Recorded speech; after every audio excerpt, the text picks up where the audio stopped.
নমস্কাৰ, আপুনি চাই আছে India today north east Assam আৰু মই ৰাণাকে কৈ ক্ষমতাৰ অপব্যৱহাৰ কৰিছে নেকি একাংশ আৰক্ষীয়ে। প্ৰথমতে চাওঁ হওক এটা চিচিটিভিৰ ভিডিঅ'।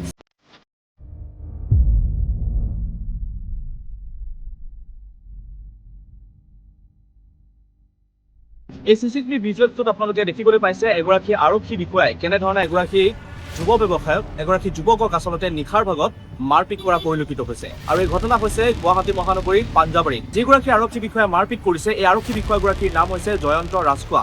তেওঁ 4 দিন পূৰ্বে সাতগাঁও আৰক্ষী থানাত যোগদান কৰিছে আৰু তাৰ পাছতে নিশাৰ ভাগত তেওঁ যেতিয়া টহল দিবলৈ আহিছিল আৰু টহল দিবলৈ আহি দেখা পোৱা গৈছে এই ঘটনা সংঘটিত হোৱা। তেওঁলোকৰ পেট্ৰলিং পাৰ্টিটো আহি পেলাই গাড়ীৰ পৰা নামি আমাক ফটো ক্লিক কৰে। তেখেতৰ হাতত থকা ৰিভলভাৰটো দেখাই পেলাই কয়, এইটো দেখিছোঁ মাথা ফুটাই দিম। তেওঁৰ লগত বাকী যিজন আছিল তেখেতলোকক কয়, ইয়াক উঠা, গাড়ীত বহ, গাড়ীত উঠা ইয়াক। তেখেতৰ দুটা ফাৰ্ষ্ট যিটো দুটা বুটাম আছে সেই দুটা বুটাম খোলা আছে। তেখেতে কৈছিল যে মোৰ ভুল হৈ গ'ল, তোক মই উঠাই আনিব লাগিছিল বুলি কৈছিল। তেখেতৰ মুখৰ পৰা কিছুমান বেয়া শব্দৰে গালি গালাজ কৰে।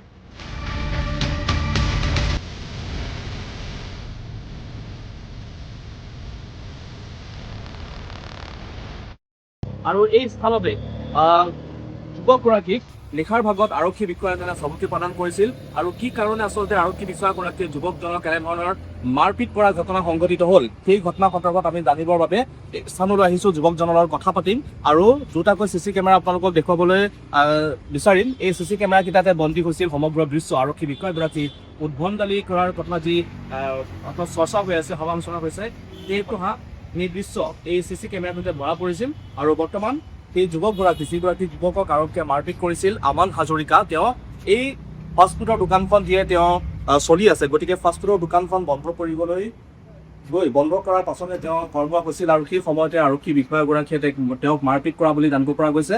আমি তেওঁৰ পৰা কিছু কথা জানিব বিচাৰিম, গোটেই ঘটনাটো আচলতে কি হৈছিল। আমি ইণ্ডিয়া টুডে নৰ্থ ইষ্ট অসমৰ পৰা আহিছোঁ, গতিকে আপোনাৰ লগত যি অনাকাংক্ষিত ঘটনা সংঘটিত হৈ গ'ল, সেই ঘটনাৰ পাছতে এতিয়া দেখা পোৱা গৈছে সামাজিক মাধ্যমত এক চৰ্চা হৈছে যে আৰক্ষীয়ে ক্ষমতাৰ অপব্যৱহাৰ কৰিছে। প্ৰকৃততে ঘটনাটো কি হৈছে? আচলতে চাওক, যিসকল লোকে ৰাতি নিশা ফুড অৰ্ডাৰ কৰি খায় তেখেতসকলে গম পায় যে মিডনাইট কেফে এখন ৰাতি অ'পেন থাকে।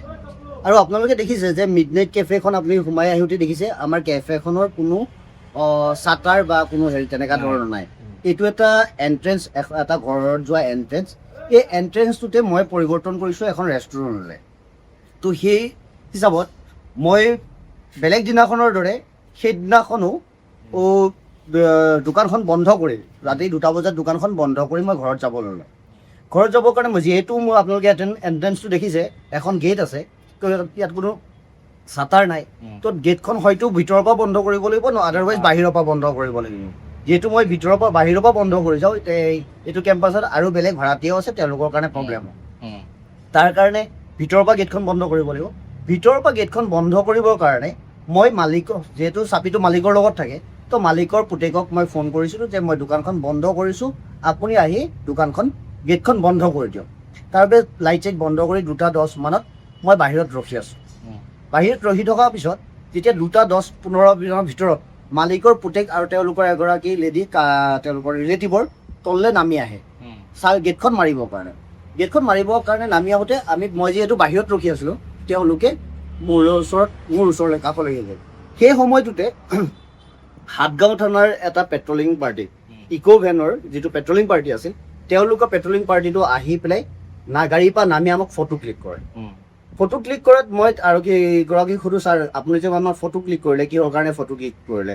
আমি কিবা ক্ৰাইম কৰিছোঁ নেকি, বা আমি ইয়াতে মদ ভাঙৰ নিচিনা কিবা বস্তু সেৱন কৰি আছোঁ নেকি? মই তেখেতক ক'লোঁ, ছাৰ এইখন মোৰ ৰেষ্টুৰেণ্ট হয়, মই ৰাতিলৈ সকলো জাষ্ট 2টা বজাত মই বন্ধ কৰিছোঁ। আপোনাৰ যদি বিশ্বাস হোৱা নাই ভিতৰত যাওক, ভিতৰত মোৰ ফুড লাইচেঞ্চৰ হেৰি আছে আৰু মোৰ লগত মোৰ ID প্ৰুফ আছে, মিলাই চাওক মই এখন ৰেষ্টুৰেণ্টৰ মালিক হয়নে নহয়। সেই বুলি কোৱাত তেখেতৰ মুখৰ পৰা কিছুমান বেয়া শব্দৰে গালি গালাজ কৰে। গালিটো লেডিগৰাকীক হেৰি কৰি পেলাই। তো সেই সময়ত লেডিগৰাকীৰ ভিতৰত যায় আৰু সেই সময়তে তেখেতৰ হাতত থকা ৰিভলভাৰটো দেখাই পেলাই কয়, এইটো দেখিছোঁ মাথা ফুটাই দিম।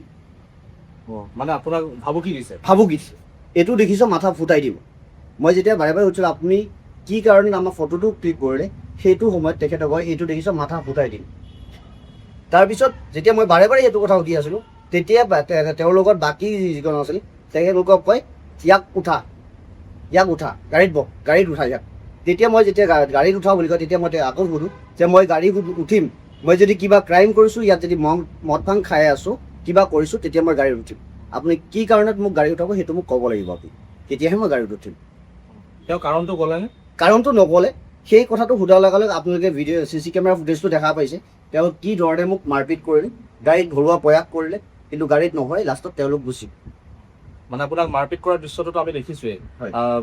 আপুনি ইনজুৰ্ড হৈছে নেকি ইনজুৰ হৈছোঁ মই মেডিকেল লগালগ মই মেডিকেল কৰিছোঁ মেডিকেলত মই এক্সৰে আৰু চিটি স্কেন কৰাইছোঁ চিটি স্কেনত অলপ কিবা দেখাইছে ডক্টৰ ৰিপৰ্টটোতহে গম পাওঁ কিছুমান মেডিচিন এতিয়া সেই মেডিচিনখিনি মই লৈ আছোঁ আৰু আপুনি যেতিয়া কাৰণ বিচাৰিলে জানিব যিটো কাৰণত আপোনালোকক গাড়ীত উঠিবলৈ কৈছিল বা আপোনাৰ মাৰধৰ কৰিলে সেই কাৰণ তেওঁলোকে দিব নোৱাৰিলে কিন্তু সেই সময়ত আৰক্ষী বিষয়াগৰাকীৰ স্থিতিটো কেনেকুৱা অৱস্থাত আছিল চাওক যিমান দূৰ মই জানো এজন আৰক্ষী বিষয়া তেখেতৰ ইউনিফৰ্মটো ক্লিন থাকিব লাগিব ডিচিপ্লিন থাকিব লাগিব ডিচিপ্লিন বুলি ক'লে আমি প্ৰথমতে জানো যে চাৰ্টটো ইন কৰিব লাগে চাৰ্টৰ সম্পূৰ্ণ বুটাম মাৰিব লাগে আপোনালোকে CC কেমেৰা ফুটেজ যদি চাই তেখেতৰ দুটা ফাৰ্ষ্ট যিটো দুটা বুটাম আছে সেই দুটা বুটাম খোলা আছে তেখেতৰ চাৰ্টটো ইন নাই আৰু তেখেতৰ বডি লেংগুৱেজটো আৰু তেখেতৰ মুখৰ পৰা যিকেইটা ৱৰ্ড ওলাইছিল এজন অফিচাৰ হিচাপে এগৰাকী লেডিক যেতিয়া তেনেকৈ ব্যৱহাৰ কৰিব তেখেতক বাৰে বাৰে কৈছোঁ যে এখেত হৈছে ঘৰৰ মালিক মই হৈছোঁ দোকানৰ মালিক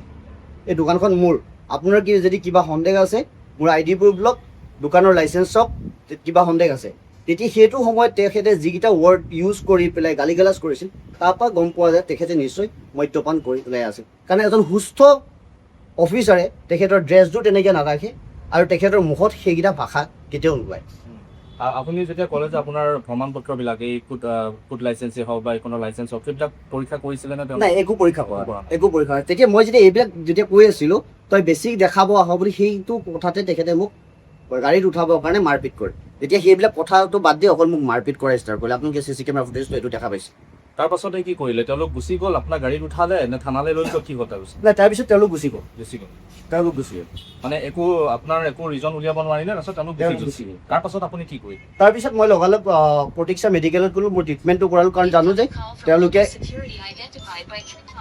তেওঁলোকে হয়তো কিবা বেলেগ কৰিব পাৰে সেইকাৰণে মই লগালগ মেডিকেল ৰিপৰ্টটো কৰালোঁ মেডিকেলত চেকআপ আৰক্ষী বিষয়াগৰাকীৰ বিৰুদ্ধে থানাত এজাহাৰ দাখিল কৰিছে আপুনি হয় মই যোৱাকালি আৰক্ষী বিষয়াগৰাকীৰ ওপৰত এজাহাৰ দাখিল কৰিছোঁ আৰু আজি সংবাদ মাধ্যমৰ জৰিয়তে দেখা পাইছোঁ যে তেখেতৰ ওপৰত এটা ইনকুৱাৰী কমিটি এটা ইনকুৱাৰী হ'ব বুলি তদন্তৰ নিৰ্দেশ এটা দিছে তাৰ কাৰণে ধন্যবাদ জ্ঞাপন কৰি দিছোঁ কোন থানাত আপুনি তেওঁৰ বিৰুদ্ধে এজাহাৰ দাখিল মই হাটগাঁও থানাত দিছোঁ আৰু ইয়াৰ প্ৰতিনিধি এটা DGP অফিচলৈ কাঢ়িলোঁ হাটগাঁও থানাত যেতিয়া আপুনি এজাহাৰ দাখিল কৰিবলৈ গ'ল হাটগাঁও থানাৰ আৰক্ষীৰ ব্যৱহাৰ কেনেকুৱা আছিল নেকি হাটগাঁও থানাৰ বাকী যিকেইজন আছিল তেওঁলোকৰ ঠিকেই আছিল ভালে ব্যৱহাৰ কৰিছিল কিন্তু এটা কথা কৈছিল যে আপোনাক চিনি পোৱা নাছিল মই কৈছোঁ মই চিনি নাপালে বুলি এনেকৈ ব্যৱহাৰ কৰিব সেইটোতো নহয় কিন্তু তেখেতকো মই লগ পাইছিলোঁ তেখেতকো দেখিছিলোঁ তেখেতে কৈছিল যে মোৰ ভুল হৈ গ'ল তোক মই উঠাই আনিব লাগিছিল বুলি কৈছিল আৰু শুনিছিলোঁ যে তেখেতসকলে কৈছিল চিগাৰেট খাই হেৰি কৰিছে বুলি কৈছিল কিন্তু সেইটো সম্পূৰ্ণ মিছা কথা মানে চিগাৰেট খাই কোনে মই চিগাৰেট খাই পেলাই তেওঁলোকক হেৰি কৰা আগত বুলি কৈছিল কিন্তু সেইটো সম্পূৰ্ণ মিছা